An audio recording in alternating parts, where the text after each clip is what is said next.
Hi everyone, today I am going to share my first interview experience जो कि था LNT का। तो मैंने उसमें प्रिपरेशन कैसे लिया था, मेरा प्रिपरेशन कैसा था, मेरा माइंडसेट कैसा था, मुझे क्या क्वेश्चन पूछा गया था, सारा कुछ मैं इस वीडियो में डिस्कस करने वाला हूँ। ऑब्वियसली फर्स्ट इंटरव्यू था मेरा, तो काफ़ी मेरा यादगार भी है एंड एक-एक चीज़ मुझे याद है, क्या था, मेरा कितना नर्वसनेस था।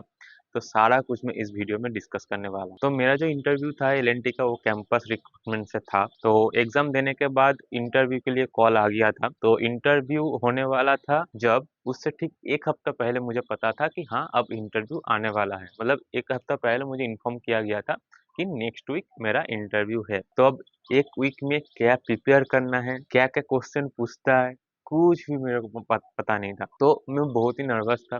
मुझे इतना भी नहीं पता था कि इंटरव्यू तो है, लेकिन इतना सारा सिलेबस है। मैं 4 साल में बहुत कुछ पढ़ा हूँ, कहाँ से क्वेश्चन पूछेगा, उसका भी कुछ भी आइडिया नहीं है। कभी भी इंटरव्यू भी नहीं दिया था एंड मेरा जो इंग्लिश है वो बहुत ही बेकार था। अभी तो सुधर गया है, लेकिन उस टाइम पे बहुत ही बेकार था। तो मैं यूट्यूब पे सर्च किया, क्या पूछता है इंटरव्यू में, क्या-क्या होता है। बहुत सारा आईएएस का जो इंटरव्यू आता है ना यूट्यूब पे, बहुत सारा वो देखा, वो लोग कैसे बात करता है, क्या करता है। तो मेरा जो इंटरव्यू था वो ऑनलाइन में था, यानी लैपटॉप के सामने मुझे बैठना है, मैं हॉस्टल में बैठा हुआ था एंड जो मतलब जो इंटरव्यूअर है वो कहीं और से था, तो ऑनलाइन में मेरा इंटरव्यू चल रहा था। तो मुझे 1 हफ्ता पहले मुझे कुछ भी पता नहीं था, मुझे क्या प्रिपेयर करना है। मैं ऐसे ही बस सर्च कर रहा हूँ कि इंटरव्यू कैसे देना है, कैसे बात करना होता है, बॉडी लैंग्वेज क्या होना चाहिए। सारा कुछ मैं सर्च करके देख रहा हूँ एंड पढ़ना क्या है वो तो मुझे कुछ पता ही नहीं था कि क्योंकि इतना सारा सिलेबस है, क्या पढ़े, कहाँ से क्वेश्चन पूछेगा। तो at the end of the time मैंने क्या किया, मुझे इतना पता था कि इंटरव्यू में सबसे पहले पूछा जाता है tell me something about yourself, and क्योंकि मेरा इंग्लिश थोड़ा वीक था, तो मैं क्या किया, बहुत सारा आईएएस का जो इंटरव्यू आता है यूट्यूब में, बहुत सारा इंटरव्यू देखा।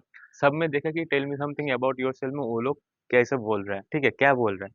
तो उनमें से मैं किसी एक का उठाया, अच्छा मुझे ठीक लगा, तो मैंने उस हिसाब से मेरा भी कुछ लिखा कि मुझे जब ये पूछेगा, क्योंकि ये पूछने वाला ही है, तो मैंने ये बोलना है मेरे हिसाब से।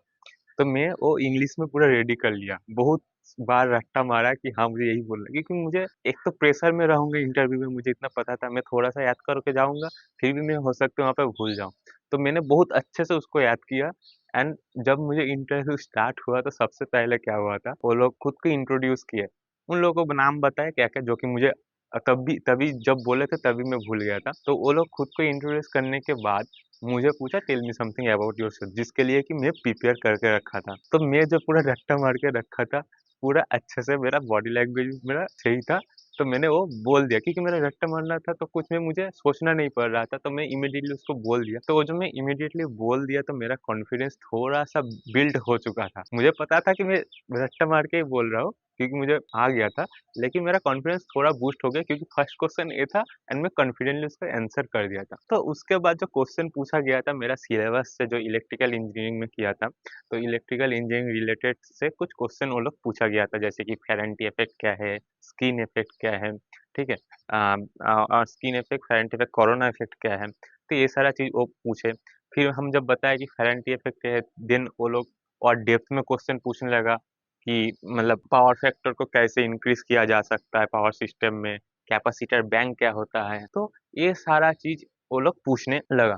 तो वो लोग जो क्वेश्चन पूछता है ना, वो आपका सिलेबस से इंक्लूडेड ही होता है एंड वो लोग डेप्थ में जाता है। वो चेक करते हैं कि आपका इन डेप्थ कितना नॉलेज है। आप बस रट्टा मार के तो नहीं पढ़ रहे हो। तो आपका इन डेप्थ नॉलेज चेक करने के लिए जो भी आप आंसर देते हो, उसका डेप्थ में जाता है। ये मुझे उस दिन समझ में आ गया। तो ये तो था कुछ क्वेश्चन जो कि वो लोग मेरा इलेक्ट्रिकल इंजीनियरिंग का जो सिलेबस है उससे पूछा था एंड उसके बाद वो लोग पूछा था कि मेरा फाइनल ईयर प्रोजेक्ट के बारे में, जो कि मैं मतलब बीटेक फाइनल ईयर में करके रखते हैं, हर स्टूडेंट करते हैं, हर कॉलेज में फाइनल ईयर में जो फाइनल ईयर प्रोजेक्ट होता है एंड टीचर्स लोग बोल भी देते हैं कि ये बहुत इंपॉर्टेंट है, इसको अच्छे से करना।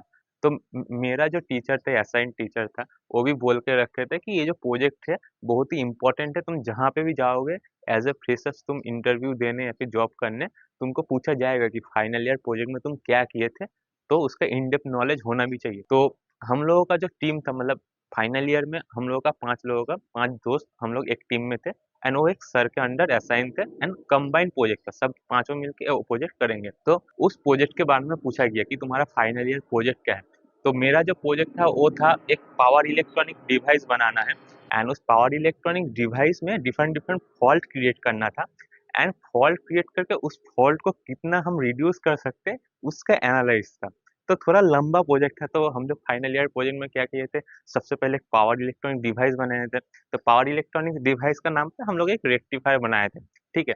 4 डायोड लगा के सिंपल एक रेक्टिफायर बनाए थे एंड उसमें बहुत सारा सीरीज़ में and parallelly different different switch डाल के, तो उसमें different different over current, over voltage, different different fault create किए थे एंड उसको रिड्यूस करने के लिए एक कॉइल, जिसको नाम मुझे याद नहीं आ रहा है, EFRC कुछ था, तो उसको देके उस फॉल्ट को मतलब कैसे कितना रिड्यूस कर सकते हैं, उसका फिर सिमुलेशन भी किए थे, मैटलैब करके एक सॉफ्टवेयर है। तो काफ़ी सारा चीज़ किए थे उस फाइनल ईयर प्रोजेक्ट में। तो मुझे जब पूछा गया था कि तुम फाइनल ईयर प्रोजेक्ट क्या था? तो मैं तो पूरा डिटेल में बोल दिया कि हाँ सर, ये एक ये थे, ये है एंड थोड़ा-सा मतलब इंग्लिश मेरा थोड़ा-सा ये था, लेकिन मैं बोल दिया था, मतलब मैं उनको ये समझ पाया कि हाँ, मैं ये किया हूँ, उनको भी ये समझ में आ गया। क्या होता है कि जो लोग इंटरव्यूअर होता है, उनमें से भी कोई-कोई होता है जिनको एट आवर एज, मतलब जब वो कॉलेज में होते हैं, शायद उनको भी उतना इंग्लिश सही से नहीं आता है। तो वो लोग क्या करते हैं, इसको उतना भी नहीं देखते, थोड़ा-सा अगर इंग्लिश मतलब वो समझा पा रहा है, तो वो लोग कंसीडर कर लेते हैं कि ठीक है। वो टेक्निकल नॉलेज मेनली देखते हैं एंड उस चीज़ में मैं बहुत पक्का था। तो मेरा जो फाइनल ईयर प्रोजेक्ट है, एक-एक चीज़ मुझे पता था क्योंकि सब मैं खुद से ही किया था, ठीक है? टीम मेंबर के साथ सब मैं खुद से ही किया था, तो सब मुझे पता था। ऐसा नहीं कि कहीं से उठाया और चिपका दिया, ऐसा वाला फाइनल ईयर प्रोजेक्ट मेरा नहीं था। तो मैं पूरा डिटेल्स में बता दिया, तो वो भी खुश हो गए कि हाँ, ठीक है। फिर वो उससे थोड़ा-थोड़ा क्वेश्चन पूछने लगा कि कैसे तुम लोग फॉल्ट को रिड्यूस किए वगैरह-वगैरह। तो ये था, हो गया था मेरा क्वेश्चन। बहुत सारा स्टूडेंट को फाइनल ईयर प्रोजेक्ट नहीं पूछता है, जैसे कि मेरा कुछ दोस्तों को फाइनल ईयर प्रोजेक्ट नहीं पूछा था, उन लोगों को पूछा था वोकेशनल ट्रेनिंग के बारे में। वोकेशनल ट्रेनिंग जो होता है वो 3rd ईयर या 4th ईयर में कहीं पे जाता है, कोई पावर स्टेशन में, पावर ग्रिड में, जैसे कि मैं गया था कोलकाता मेट्रो में। तो जाके कुछ-कुछ जो टेक्निकल चीज़ है अपने ब्रांच के रिलेटेड वो सीख के आता है, 1 महीना का ऑलमोस्ट ट्रेनिंग होता है।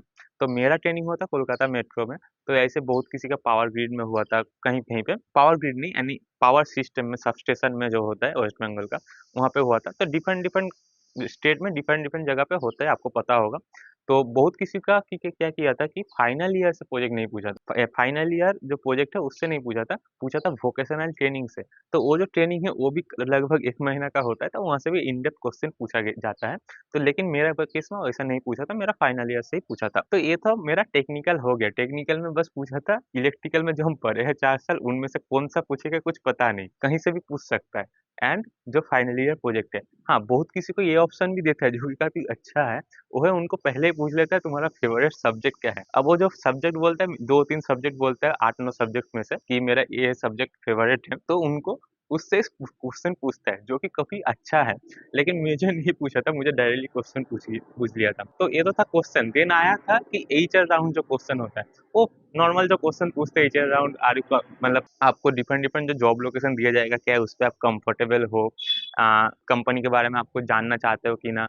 मतलब सब में मैं हाँ पे हाँ लगा दिया था। मुझे नो बोलना ही नहीं था। तो मैं जो भी क्वेश्चन पूछा एचआर राउंड में, मैं सब में बोला हाँ ठीक है, ओके, ओके, ओके। फिर एंड में मुझे पूछा गया था कि तुमको कुछ पूछना है कंपनी के बारे में या कुछ भी जानना है? तो मैंने बोला था नहीं, एक्चुअली मुझे उस टाइम पे उतना सारा क्या पूछे मैं?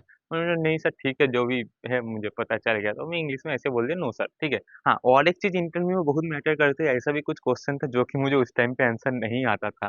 तो उस टाइम में कभी भी मतलब नर्वस नहीं होना है, बस आपको नहीं पता है तो बोल दो कि no sir, I have to read it again, like that. मतलब मुझे और एक बार चेक करना, मैं पढ़ा था, मैं भूल गया, मुझे और एक बार चेक करना होगा। डायरेक्टली ये भी मत बोलना कि सर मुझे नहीं पता। बोलना कि सर मैं पढ़ा था लेकिन भूल गया अभी, करंटली मुझे याद नहीं है, तो मैं चेक करना होगा एक बार, ठीक है? तो इससे क्या होता है कि उनको ये सबकॉन्शियस माइंड में ये आता है कि हाँ, बंदा पढ़ा तो है, भूल गया है, नॉर्मल नेचर है, ह्यूमन नेचर है, ठीक है, ठीक है? तो ऐसा एक वाइब क्रिएट होता है, तो मैंने ऐसा ही किया था, जो भी क्वेश्चन मुझे पूछा था, जो मुझे नहीं आ रहा था, मैं बोल दिया कि सर अभी तो नहीं पता है, लेकिन मैं पढ़ा था तो याद नहीं है अभी। तो ऐसे ही था मेरा इंटरव्यू। ओके, इंटरव्यू तो हो गया, लगभग 15 मिनट चला था ऐसा करके इंटरव्यू, एंड 15 मिनट के बाद तो मैंने ऑफ कर दिया। एंड ड्रेस कोड मेरा क्या था, मैं बस ऊपर में एक व्हाइट मतलब फॉर्मल शर्ट पहना था, और क्योंकि ये ऑनलाइन इंटरव्यू था, तो मेरा नीचे था half pant, to be honest. मैं हाफ पैंट पहन के एंड ऊपर मतलब फॉर्मल शर्ट पहन के एंड इंटरव्यू के सामने लैपटॉप के सामने बैठ गया। एंड और एक चीज़ आप ध्यान रखना, जब आप आपका ऑनलाइन इंटरव्यू हो ना, हमेशा माइक एंड लैपटॉप का चार्ज वगैरह है कि नहीं हमेशा चेक करके रखना, क्योंकि बहुत किसी का इशू हो गया था, वो लोग चेक नहीं किया था।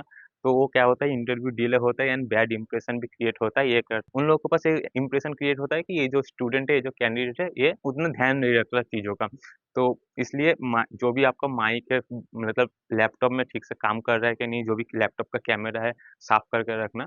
तो प्रिपेयर रहना। तो उसके बाद लगभग 2-3 हफ्ता बाद रिज़ल्ट आया एंड रिज़ल्ट में मेरा नाम नहीं था। तो मैं काफ़ी सैड हो गया कि यार इंटरव्यू दिया था, रिज़ल्ट में नाम नहीं आया। तो खराब तो लग रहा था, लेकिन ठीक है, नेक्स्ट कंपनी कुछ देखेंगे, ट्राई करेंगे।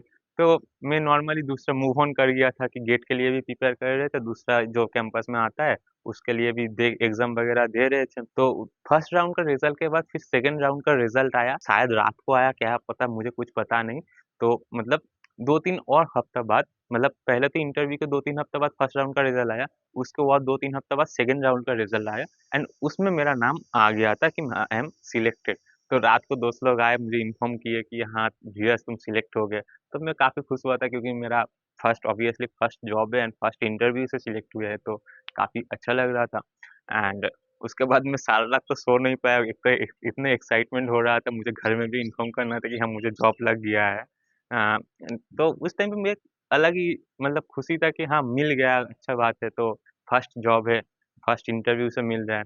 तो सारा रात मैं सोया नहीं, सुबह-सुबह हुआ तो मैं घर में कॉल लगाया, क्योंकि बीच रात में कॉल करेंगे, नींद टूट जाएगा तो मेरे को डाँटेगी। तो इसलिए मैं सुबह-सुबह उठा, सुबह हुआ जब तब फ़ोन किया, सारा रात में जागा हुआ ही था। तो ऐसा था मेरा फर्स्ट इंटरव्यू का एक्सपीरियंस। तो क्वेश्चन क्या-क्या आता है, बहुत कोई कमेंट करते हैं, तो मैंने क्वेश्चन भी बता दिया कि आपको इन डेप्थ पूछेगा, इन डेप्थ आपका नॉलेज है कि नहीं, वो चेक करेगा।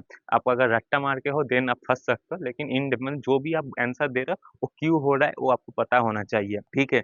तो इन डेप्थ आपको नॉलेज होना चाहिए, कहीं से भी पूछ सकता है।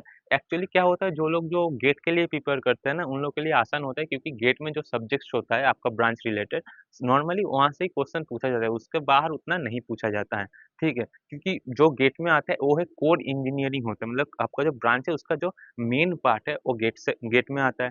तो गेट का जो अगर कोई प्रिपेयर कर रहा है ना, तो उसका कैंपस इंटरव्यू के लिए या फिर कैंपस में जो प्लेसमेंट का एग्ज़ाम होता है, उनमें उतना दिक्कत वाली बात होता है नहीं। और अगर दिक्कत वाली बात आपके लिए हो रहा है, तो बाकी सबके लिए भी होगा, ठीक है? तो उसमें घबराने के लिए बात है नहीं। तो ये था पूरा मेरा इंटरव्यू एक्सपीरियंस। आई होप आपको कुछ अंडरस्टैंडिंग आ गया होगा। थैंक यू, नमस्ते, जय हिंद।